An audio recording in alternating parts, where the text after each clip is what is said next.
All right, good evening, everyone. The August 21st, 2024 meeting of the San Mateo County Board of Education will come to order. As is our practice, this meeting will be recorded. The board provides remote access for members of the public and welcomes community members joining in person and remotely. The board is following the requirements of Assembly Bill 2449, which enables remote participation by board members only under specific circumstances. We use simultaneous interpretation in Spanish for those attending virtually through the end of public comment. Translation will continue further into the meeting if people are utilizing the channel. Thank you to our interpreters, Kimberly Larios and Lucy Navarro, for joining us remotely. For meeting attendees wishing to access the Spanish translation channel on Zoom, click on the interpretation button on the menu bar, and we ask all speakers to be mindful of the Spanish interpretation and speak slowly and clearly. I ask board members to speak directly into the microphone and remind speakers wearing masks to please remove their masks when speaking in order to be clearly heard by all attendees. Item 1B is the approval of the agenda. Is there a motion to approve? So moved. Second. There's a motion by trustee Gerard and a second by trustee Lempert. There we go. All those in favor say aye. Aye. Any opposed? Say no. I think I heard everyone. So that's 6-0. Motion passes with a vote of 6-0. And the agenda for tonight's meeting has been approved. Item 2 is public comment. Guidelines for public comment are available on the SMCOE website and in board docs, as well as on the table outside the boardroom in both English and Spanish. If there are speakers who require Spanish interpretation, our interpreters, Ms. Larios and Ms. Navarro, will interpret following each speaker's comments.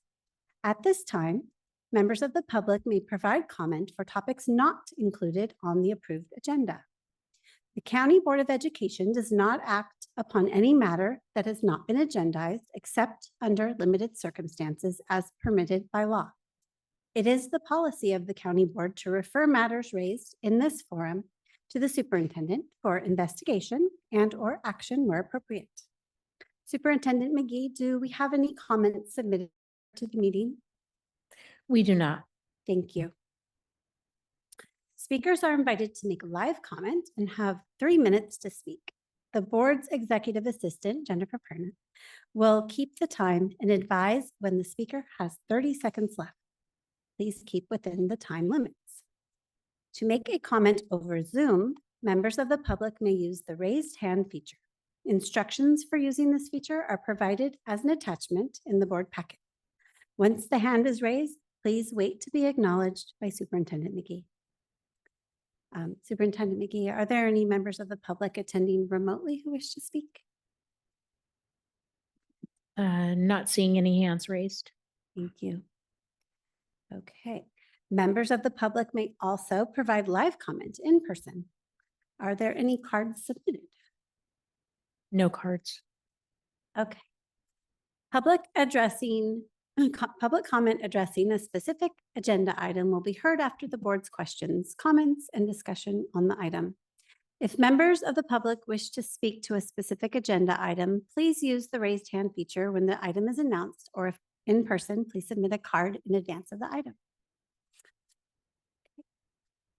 On to item 3A. And this item is our August 2024 Employee of the Month.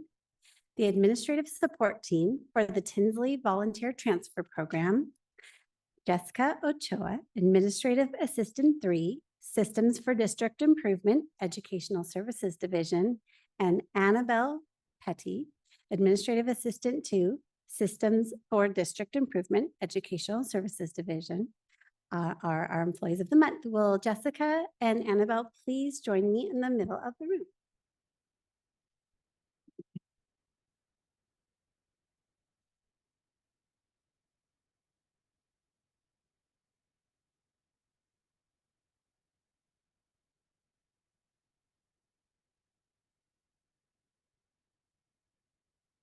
Now I get to say some nice things about you both. Let's see here.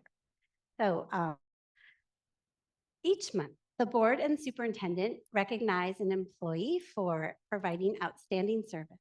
For the month of August, we are recognizing the dynamic duo of Jessica Ochoa, Administrative Assistant 3, and Annabelle Petty, Administrative Assistant 2, in the Systems for District Improvement Department. Okay.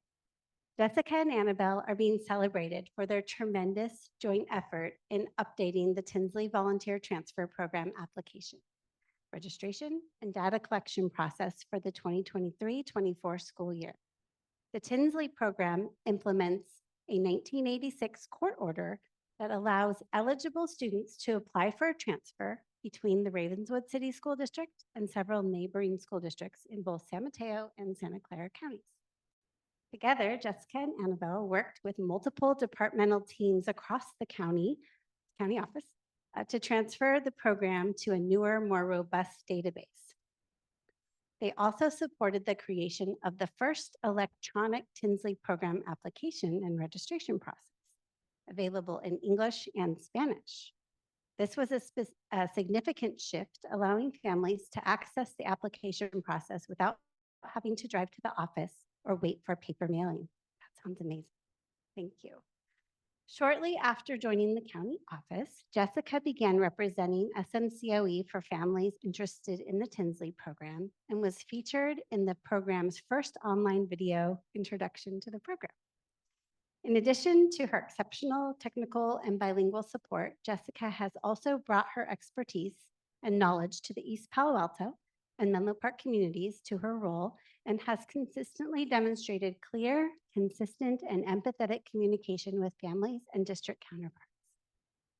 Annabelle brought her expertise in data systems to the database transfer process.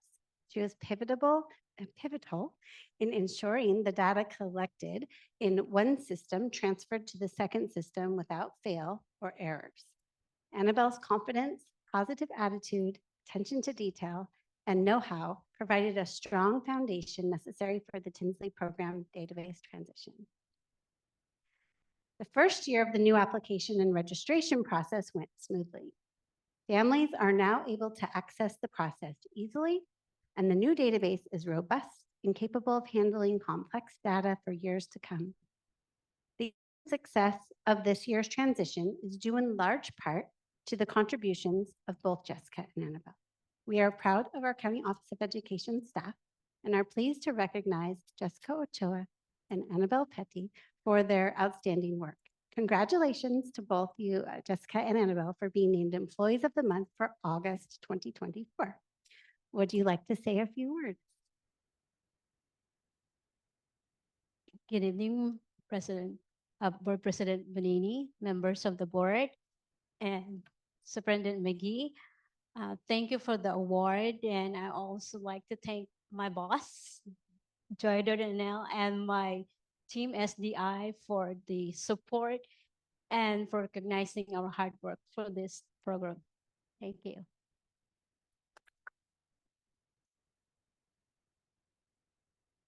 Good evening, President Bonini. Good evening, board members. Good evening, Superintendent McGee. Good evening, public. I too just want to say thank you to everyone. It's been quite a journey, and I've been here 13 months now. And you know, I am from San Mateo County, born and raised, and my daughters are also raised in San Mateo County, and were able to go to the school district that I actually got to work in. And so a little bit over a year ago, coming back to California and being able to, right after I came back, being able to come and have the opportunity to come and work in the community, in the county and in the community that I grew up in and that I worked in and that my daughters grew up in was amazing. And I was like, yes, where do I sign up? And so again, to come back to that community and serve that community means the world to me.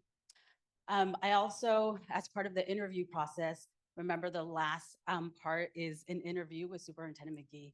And you probably don't remember, but one of the questions that I asked that was very important to me was about mental health and how you support staff in really having that work home life balance. And I remember sitting there listening to you as you talked about different opportunities and different things that you do to bring to SMCOE. And I thought again, like, yes, this is a place I want to be at. And I want to say that since day one, actually since day zero, starting the whole interview process, which if anybody knows is quite intensive, okay? But you know, having Personnel Commission really walk you through all of the steps, I felt really supported and really confident going through the whole process. And then starting from day one, my team has been very supportive, very welcoming. I have the fortune of working for a very small team and I love it. And they really, I see the value and the values and the mission that you talked about and everything that you talked about really supporting our well-being, our whole well-being, our mental our work, home life balance. And that really is extremely lived out every single day. And I'm so grateful for that because it brings together two of my passions and two things that I dearly hold in my heart. So Joy, thank you for being such a great leader. Thank you for being a great role model and for co-creating with the rest of us a space where I have felt heard and seen. And I feel like I'm treated like a human being and seen for what I bring, not just my title, but the whole self. And I think that we all feel that way. I'm very grateful for our team. Thank you. Thank you both again. We have these gifts for you, and so you can take yours. And which one is it?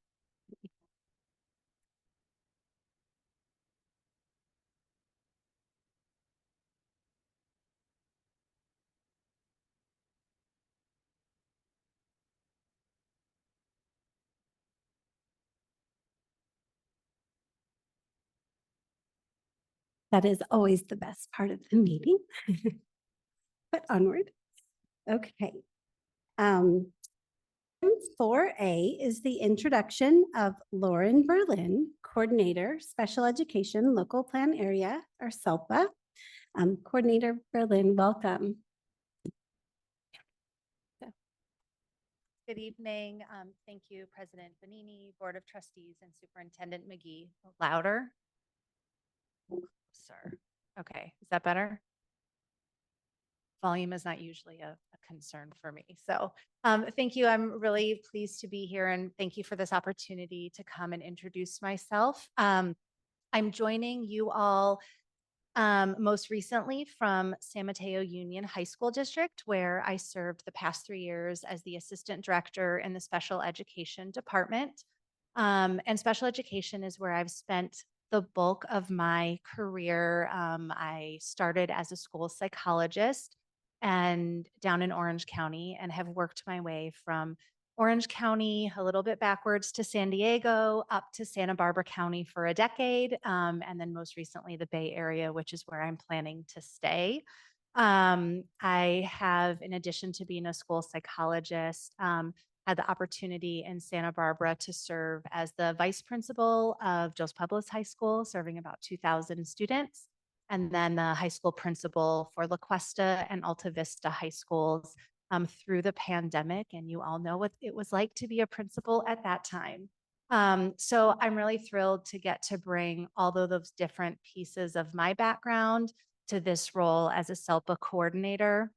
What I think I'm most looking forward to is, uniquely understanding how our work and implementing policies and procedures from the Department of Education or the federal government have impacts in waves, right? So how things and changes that come through impact, your classroom teachers, your school site administrators, and how we as a SELPA can build policies and hold meetings that support all of our teams and folks and implementing those with confidence, doing that always with a focus on students. And so those are the things that I'm really looking forward to, keeping a lot of connections to the work that I've been doing. I'll be working with our school psychologist and our behavior specialists from all across our 34 partners that we support at the SELPA, as well as, working through some policies, procedures, some updates, which might sound boring, but is work I in fact very much love.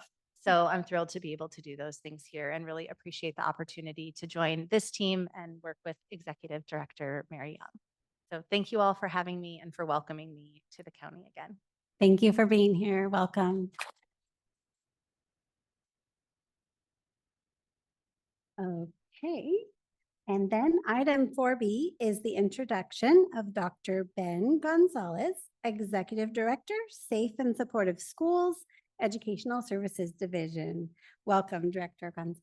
Thank you. Good evening, Board President Bonini, members of the board, Superintendent McGee. My name is Dr. Ben Gonzalez, and I am pleased to stand before you as the new Executive Director of Safe and Supportive Schools. I've been here a little over a month, and in that time, I have found the staff to be extremely knowledgeable and even more welcoming. I really have been taken in and ingratiated as a member of the team and felt welcome, as not has always been the case, but it has been wonderful to be here so far. It's also great to be around a group of such committed and supportive individuals in our particular department. And they are also committed to ensuring that all of the students, staff, families, and school communities of the county are equally supported in achieving what it is they're trying to do. I am thankful that my career path has brought me to lead this department. And I'd like to offer a little bit of background on myself as to why this work is extremely personal to me. I, as a young student, was one of the students that would have definitely benefited the work of my particular department, Safe and Supportive Schools. My K-12 academic experience was not an easy one that was full of caring adults and endless opportunities. I was a poor student with really bad grades and even worse attendance. I grew up in poverty with a single mom, and we experienced housing and food insecurity. And so a lot of the things that our students face on a day in, day out basis, I unfortunately have personal experience with. But I believe that we are nothing more than a collection of our experiences. And I have been fortunate enough to use those experiences to shape how I interact with my world, as I believe many of us do.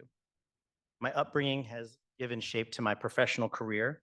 My previous positions as coordinator of student services, coordinator of health and wellness, senior director of student and family services has put me in a position to work every day to ensure that students have a school environment that enables them and supports them in all ways, from their social emotional wellness or their mental health and their academic achievement.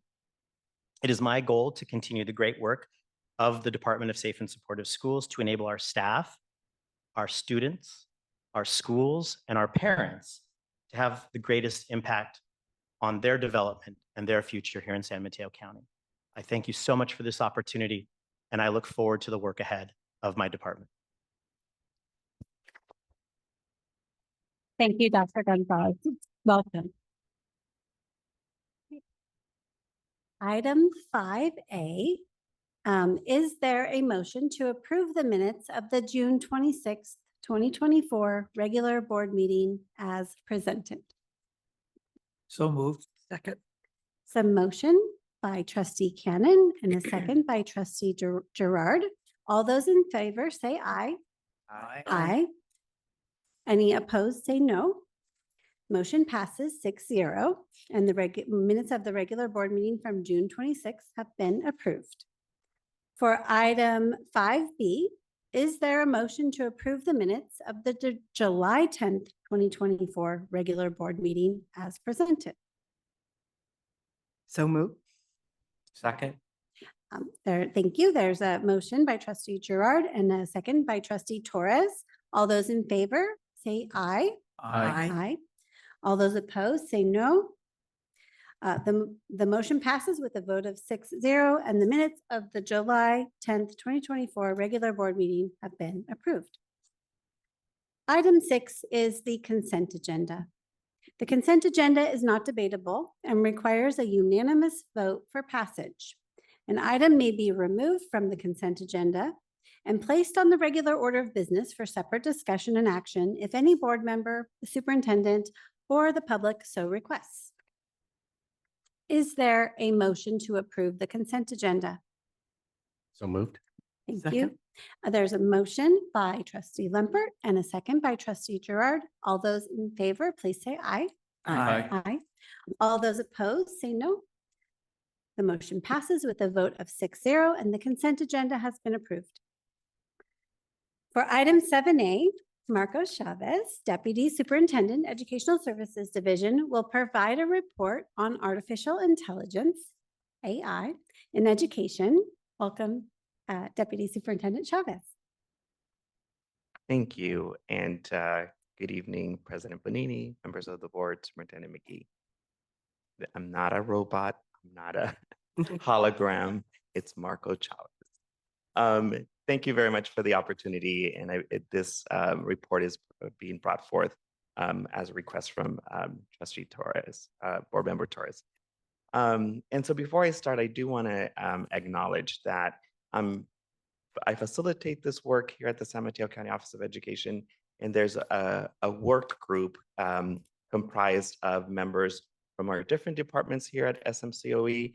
And this year we included a member for one of our school districts, and we also work in collaboration with a former San Mateo County superintendent to help craft this work and move it forward.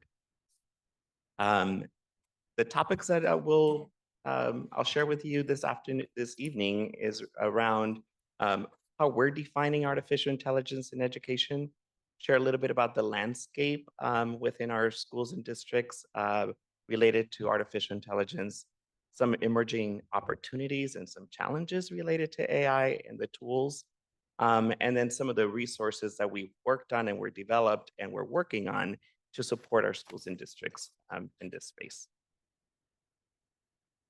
And so AI is not new per se.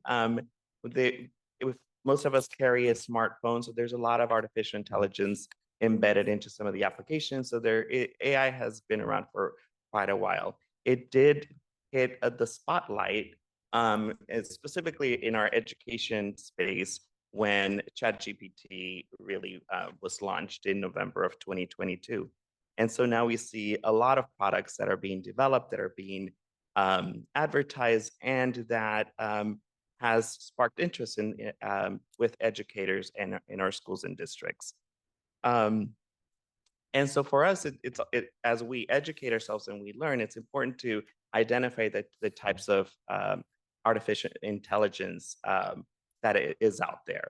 That there's a reactive artificial AI, and this usually comes in the form of products or tools where online quizzes, online surveys, where you enter information and it provides information back.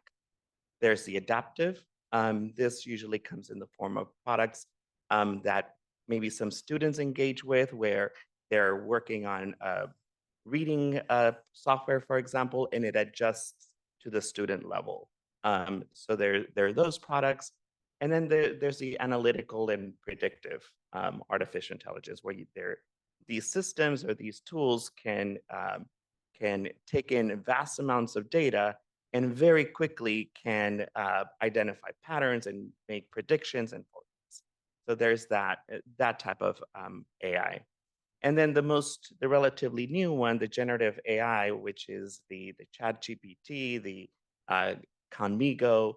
These have surfaced and really have made it easier for the user to engage with and use.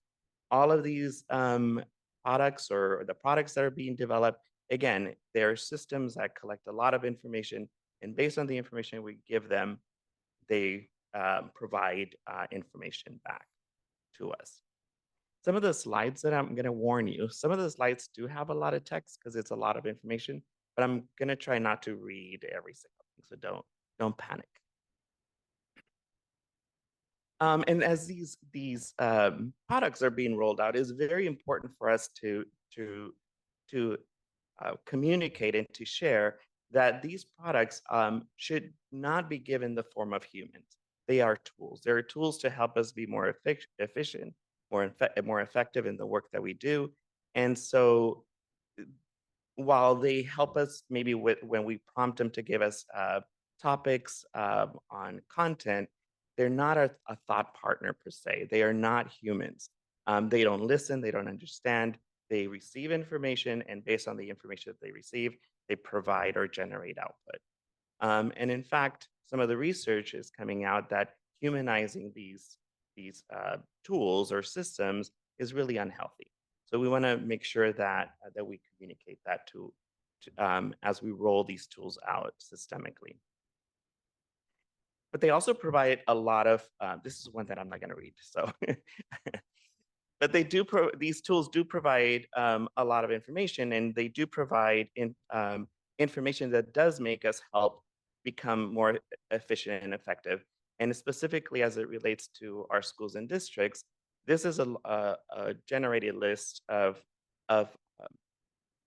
areas where we can use these tools to become more efficient.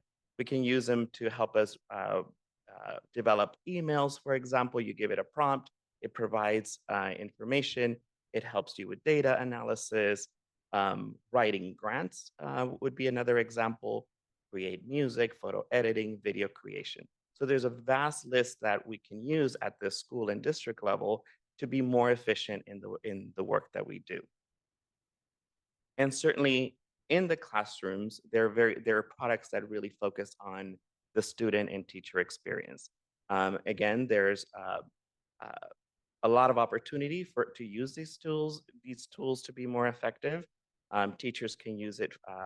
There are tools that are being developed where teachers can use it to develop lesson plans, to tutor students, to create content, do research. So again, this is a long list of opportunities where some of these tools can help directly in the classroom and with students. And as we work and we partner with researchers and learn alongside our school district partners and education universities like Stanford, it is important that as we engage with the schools and districts in developing a plan to roll out some of these tools, that they develop goals that directly reflect district needs, that that students should be at the center of these plans, of these goals, that the products or the tools that are being purchased or that they're being rolled out should focus on students, that we should engage and involve teachers also in the use of these products and consider their feedback and identify the needs that they have in the classroom. We should consider using these tools to improve the teacher profession. There's a lot of opportunity, again, to remove some of these actions that teachers or educators engage in, like grading hundreds and hundreds of papers, and using a tool that will allow them to have more time to focus on students and families, for example.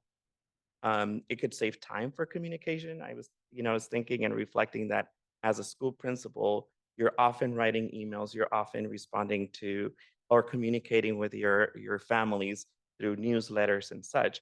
And so I'm thinking if I had some of these tools, it would have helped me. And now in this role, it's helping some of us use these tools to be more efficient and spend time in other areas. So again, these are aligning some of these tools and systems with district goals, focusing on student and improving the profession. This is just an example of some pathways that are recommended both in the classroom and at the district office, for example. Again, with the final goal of improving student outcomes, as well as happier staff that we need in our profession in retaining the teachers. We often hear about the teacher burnout and the amount of work that they have to do. And so some of these tools can help in that space. And so in terms of the landscape, both at the national level and here in San Mateo County, I decided to add this slide or this visual, this graph. It's from a Goldman Sachs report that was released on May 13th of this year. And I thought it really captures in a visual form that industries, how fast are industries adopting these tools to be more productive. And as the title there indicates, that the adoption rates are higher among computing infrastructure providers, web search, information, and movie production companies. So those are the companies that have adopted these tools and are engaging more. They're not fully, I think the maximum there is 35%. And I want to direct your attention to the educational services industries or sectors or subsectors. They really are being very cautious in terms of adopting these tools.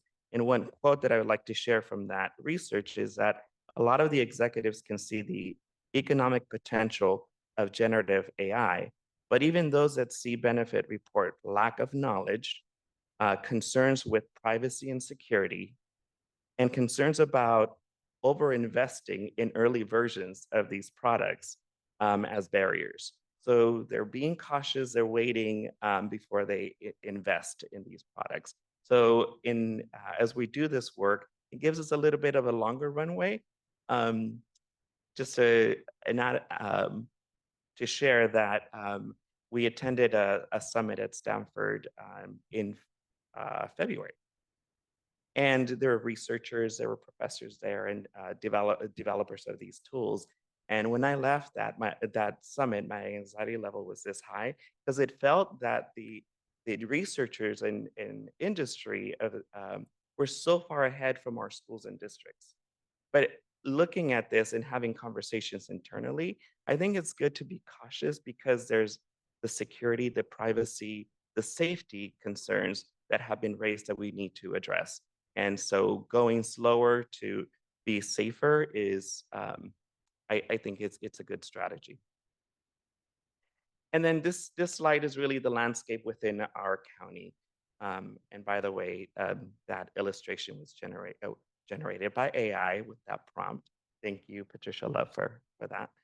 And so in May 4th of this year, as we were grappling what's a good entry point to engage our schools and districts in this space, we decided that we wanted to convene stakeholders or educational leaders from our county to have these conversations.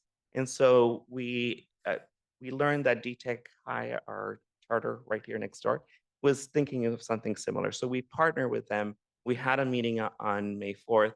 And what surfaced from that meeting is that we really need to take this year for research and exploration, research on policies that need to be in place, tools that are aligned with school and district goals, that we need to address some of the hopes that we have for these emerging technologies, but also addressing the fears. There are fears of, are these technologies going to take my job? Are these technologies going to cause more cheating of students using them to cheat or produce products with these tools? And so vetting these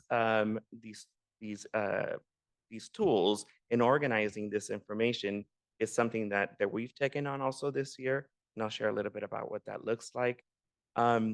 Addressing the academic honesty. One of our districts, as we were kind of collecting information from our schools and districts, one of our districts did create an agreement. It's an agreement that it's between the school, the parents, and the students on how they're going to use these tools responsibly. But beyond that, most of our schools and districts are in conversation spaces, but not have engaged in a process to implement these tools systemically.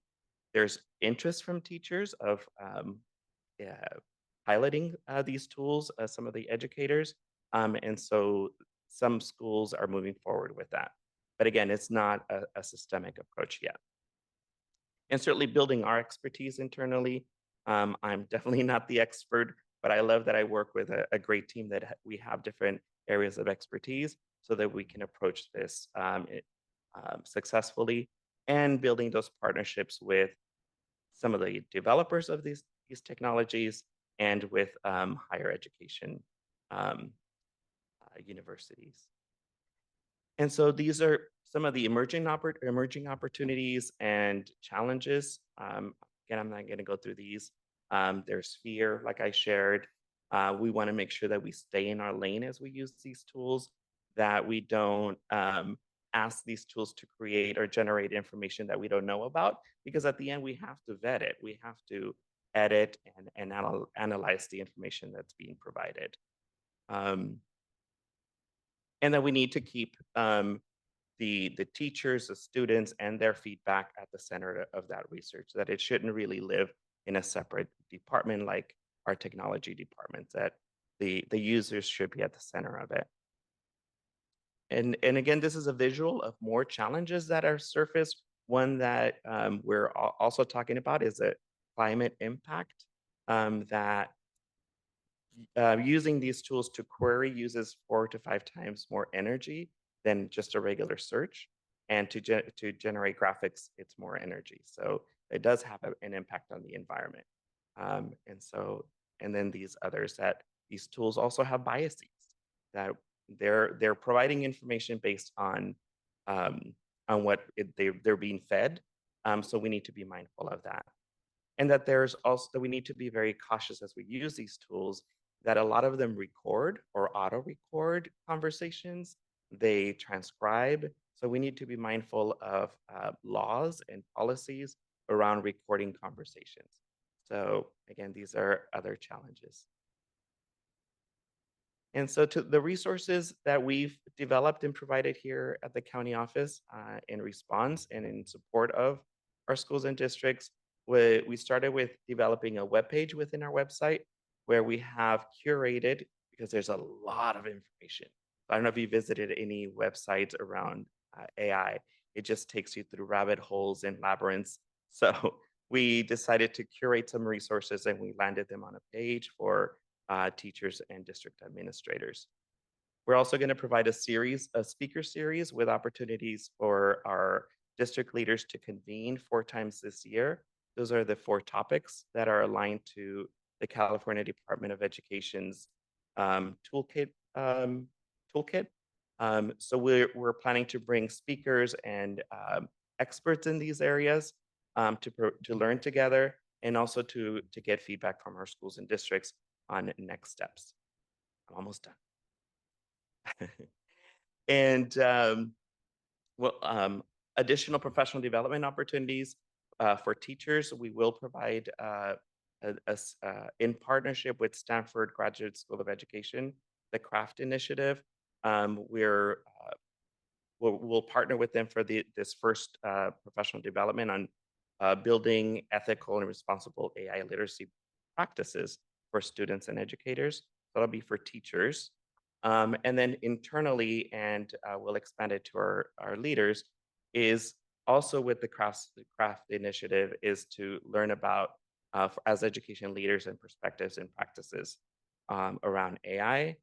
Internally, we're co-piloting a subscription of Copilot, which is a Microsoft product, part of the Microsoft 365 suite.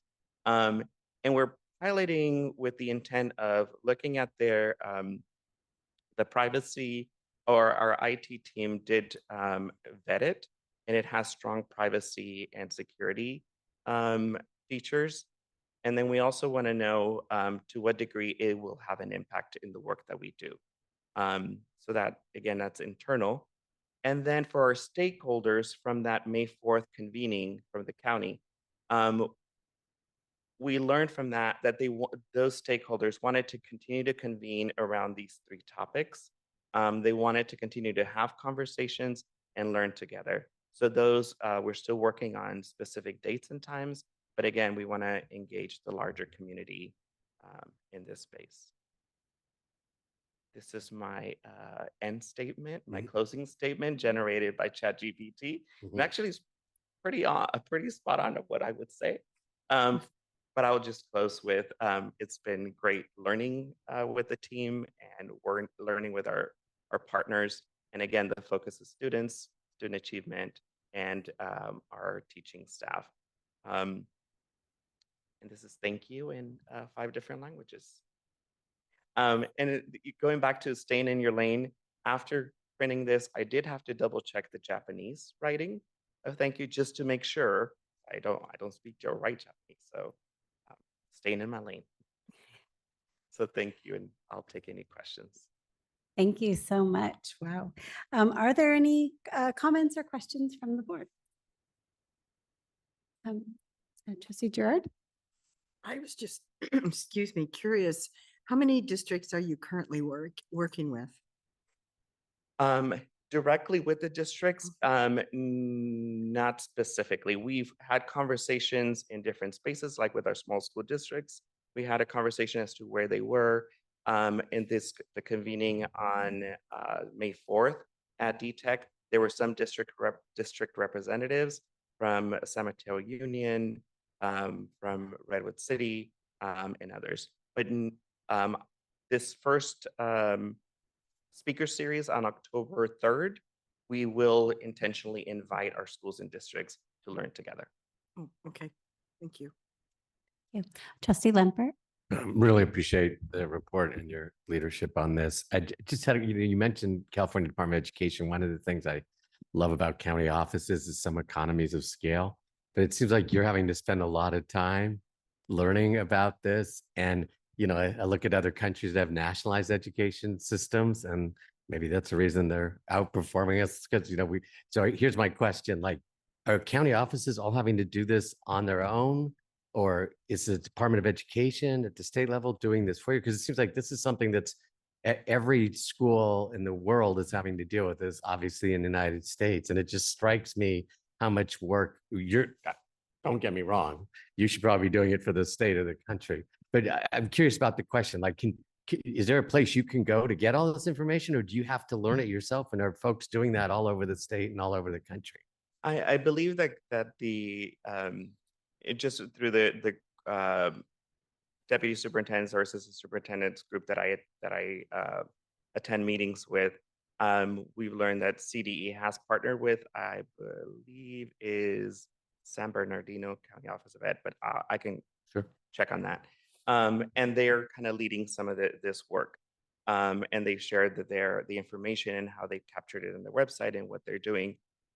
So there is that. But I believe, just from my observation, different county offices of education are approaching it very differently. Some of them are just developing products or organizing products for their schools and districts, and some are, in some larger school districts, are actually adopting tools already. I know LA Unified actually had their own tool that they developed that they're struggling with. But so, yeah, there's some early adopters that I think we're all learning from, but not one specific place at CDE that at this point. Are there any other questions or comments from the board? Trustee Torres?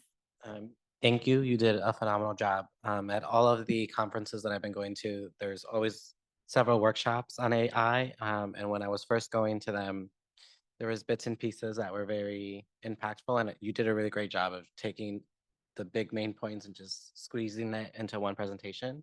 And then I learned about the climate impact, because that was not discussed at any of the ones that I've attended. So thank you. Yeah, and I just want to continue seeing what we're doing with the county in terms of our policies, how we're supporting our teachers and supporting them to support our students, and then specifically making sure that we aren't widening any gaps that exist already. Yes, yes. Thank you for that. Thank you. I'll give credit to Patricia Love and our environmental literacy and sustainability coordinator to really highlight that piece of AI. Great. Are there any other questions or comments? Oh, Superintendent McGee. Yeah, just to add, my own learning on this has been, I've really been paying attention to the ways in which a classroom teacher can use AI as a teaching tool. And it was so cool and fun that I actually like, wow, I wish I could be back in the classroom so I could use these strategies, because there's some really creative ways that you can push student critical thinking and creativity. And I think just using the technology tools gets their engagement and interest.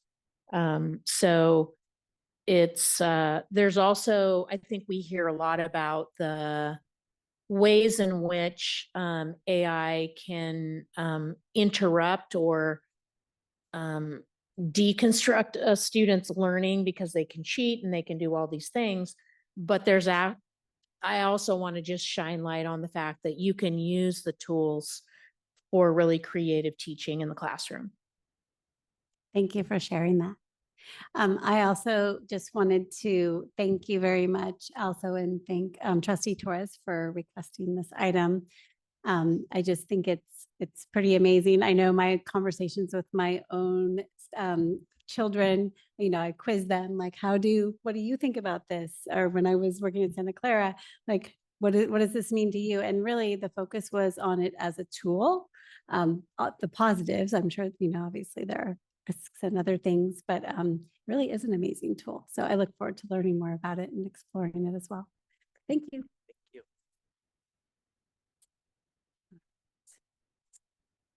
Okay, item 8A is superintendent's comments. Superintendent McGee, do you have any comments to share? Yes, I do. Thank you. It's good to see everybody. It's been a while. And I will say that the break and summer is one of those mental health things that just educators need in a big, big way to restore energy, spirit, inspiration, all the things that we need to bring to work with us every day. So really enjoyed seeing so many of our staff going off on with their families, spending time doing amazing trips and just taking time for themselves. Ultimately, the summer ends and it's time to start school again, and that's where we are. So congratulations to our school programs for launching school this week with students. You'll hear at the next board meeting how the opening of school is going for our school programs. And we don't get to a day like Monday where we welcome students back to school after their summer without all kinds of folks working hard over the summer also to prepare for that day. So we've had a lot of teams supporting each other this week to ensure that we're providing the most positive kickoff for students. But I especially want to shout out our exceptional facilities and technology staff who worked hard all summer, cleaning, upgrading campuses to be ready for this week, to welcome students back to campuses that feel polished and shiny and ready. Our teams did all kinds of projects over the summer, including various painting jobs. They installed new technologies and they upgraded HVAC systems to provide the most healthy, safe, and productive learning environments for students. So a day like Monday doesn't come without a lot of effort by a lot of people to do the right thing for kids. So I just want to shout out all of our folks who've been busy doing that. Monday evening, I was able to attend the ribbon cutting ceremony for the new Jefferson Union High School District office. Never has there been a school district more deserving of a new district office than Jefferson Union High School District. I think they should be in the, what is the world record book? They should be in it for having the, I think most people feel like the old Jefferson Union High School District office is a great setting for a Stephen King movie. It is not, it is a very difficult place to be in for too long. But now you have to get out there and see it. The boardroom is amazing. They have incredible training rooms for staff, conference and meeting spaces for parents and students. The whole building is filled with beautiful light. There's really amazing trees right outside. It highlights the most contemporary technology and includes beautiful design features. And I'm just so very happy for our colleagues in Jefferson who have made this new community resource come to life with really innovative, courageous leadership. And I just continue to be amazed by that district and the way in which they're progressing their district forward into the 21st century. I'm happy to report that SMCOE kicked off our Science of Reading initiative on August 2nd. We had more than 80 educators and education leaders participating. There's tons of enthusiasm for the learning and the work ahead. Additionally, our coordinators, Maria Vlahiotis and Chad Slife, have prepared an in-depth presentation on the subject of reading instruction for the County Board Member Services Conference in Monterey in early September, and Board Member Gerard will join them for that presentation. It's slated for Saturday afternoon of the conference. So looking forward to bringing that forward. And finally, I know the board is aware that the county office is transitioning to a new financial system. And it impacts every school district countywide. I'm not sure anybody understood what that meant, but when you came in, you might have seen in the building these ERP training signs. Every single day, all day long, apparently for all year long, people from all the districts, all different classes of work will be here learning how to use that system and how to implement that system. Deputy Superintendent Boltema's leadership has been stellar on this. He convened a committee and they really studied other transitions of financial systems, especially in San Francisco, to see what did not go well. San Francisco is still struggling to try and move their system forward after taking on a new financial system. So I believe we have a dashboard that we're tracking our progress on. Right now, we're all green. It's okay if we get some yellow lights there and we have to slow down. But it's getting hard. School has now started and our districts, whether they be large or teeny tiny, all have to learn how to do this. And the only way to do it is to be here and going through the trainings. And so it's a incredible commitment. When you're out in the community, you may hear some, gripes about it. But really everybody's carrying their weight and showing up. And I attribute that to how well organized it is, how well supported it is, and the leadership of Deputy Superintendent Boltema to move us forward on this very, very needed and important step for the county office and for all of our school districts. So just want you to know that the real life stuff is happening here every day, and it's pretty crazy. That's kind of what I'd say. It's crazy, but we're doing it. So those are my comments. Thank you. All right, for item 9A, Superintendent McGee will provide information on an item brought forward for board consideration.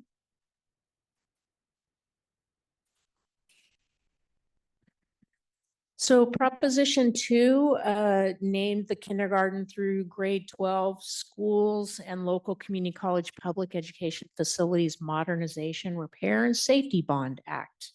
I don't know how many more words that you could pack into that, but it will be on the November ballot for California voters. And the core education leadership groups are all supporting this effort. And in discussing this with President and Benini and Vice President Torres, there was a desire to bring it forward for awareness and modeling that we support investment in our education facilities. Just being in the Jefferson Union High School District office and hearing the stories of the families who've come in this week to register for school and the impact it's had on their attitudes and the outcomes that they're experiencing working with families really does speak to the fact that facilities matter, and the state definitely needs to, we will hope that they will decide that they want to invest in our school campuses in November. So that's what the resolution is about, and happy to take any questions. I'm not sure if I can answer technical ones, but I'll certainly listen to your questions. Thank you for the overview. Are there any comments or questions from the board? I do not see any. Okay. Are there any comments from the public? I don't think we have any. No. Okay. Is there a motion to approve joint resolution number 24-41? So move. Second. There's a motion from trustee Gerard, a second from trustee Torres. All those in favor, please say aye. Aye. All those opposed say no. Motion passes and the board has voted to approve joint resolution number 24-41 by a vote of 6-0. For item 9B, when an ad hoc subcommittee meets or a representative attends a meeting related to their assignment, board members may choose to bring a report to the board at this time. Would any board members like to report out on any meetings that they've had recently? I don't see and that any reports are coming, and it's summer. It's been summer, so we haven't Summer really has been. Summer here too. We've had summer for mental health. So we don't have any. So I don't think there will be, but are there any comments from the public? Doesn't look like it. And there is no action to take on this item. All right. For item 9C, the board will discuss topics for future board agendas. Would any board member like to discuss agenda items at this time? All right, I don't see any hands. There is no action to take on this item. And finally, almost finally, for item 9D, board members will comment. Okay. Trustee Lempert, would you like to start us off? In the spirit of summer, nothing to report tonight. Okay. Trustee Cannon. Oh, no report tonight, thanks. Okay. Trustee Camacho. Nothing to report here, thank you. Okay. Trustee Gerard. Now I've had a busy summer. I know you have. I've been very, very busy with all of the transitioning meetings going on between CSBA and county board members.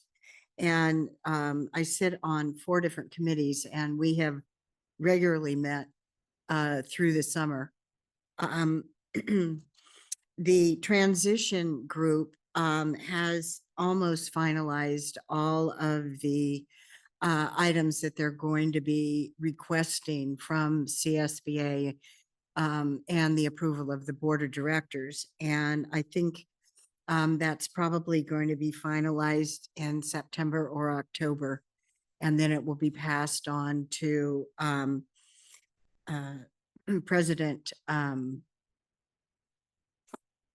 his name just went right.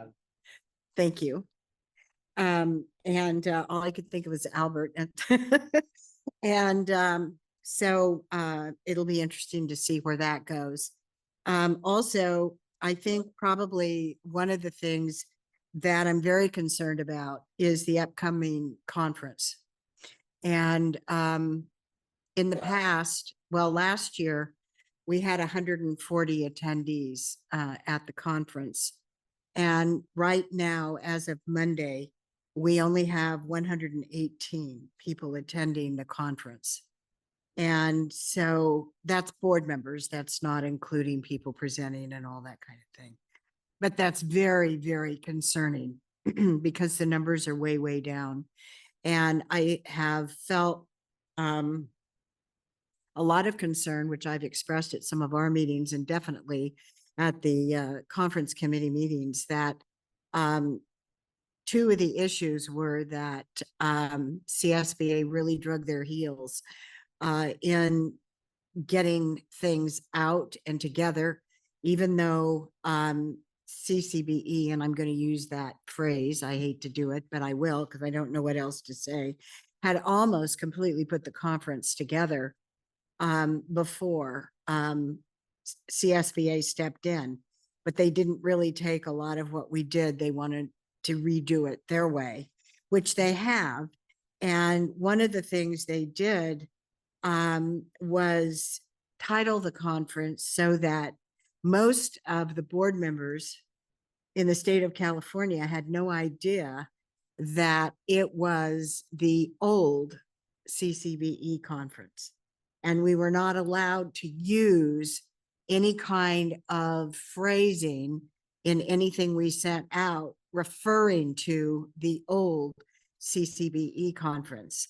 And finally, a month ago, we convinced the powers that be that they had to change the name of the conference and take out the services part. It was CSBA, California County Board Services Conference. And people did not understand what that meant. And we kept saying, you've got to take that out. They don't understand it. Because people told us that they didn't know that's what it was.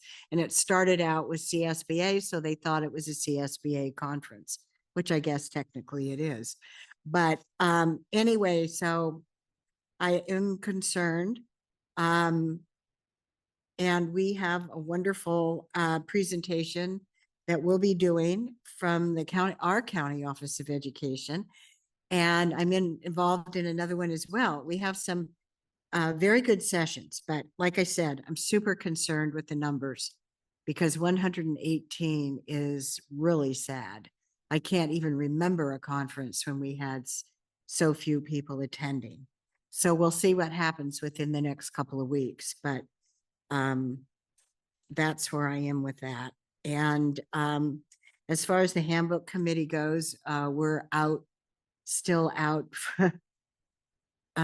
going back and forth over that. CSBA is trying to figure out how to make money off the handbook, and that's what the holdup is. And we will need a revamp because it should be revamped every 2 years, and that's coming up. So anyway, I guess that's my report for now. Thank you. Trustee Torres? Yes, I just want to quickly thank two organizations. I was able to go to the CLSBA Unity Conference that they held. President Jorge Pacheco did a great job of working with his team and organizing a great event. And then Trustee Camacho and I went to the Latino Leadership Alliance Gala. And it was great to see all of the work being done with those cohorts. That is all. Thank you. Thank you. And I'll just be brief. Just wanted to welcome everyone back. Hopefully there was a break for everyone. And thank you for the great presentations tonight, especially the AI presentation. I enjoyed that. And item 10 is the adjournment. The next regular meeting will take place on Wednesday, September 4th, 2024 at 7 p.m. And this meeting is adjourned.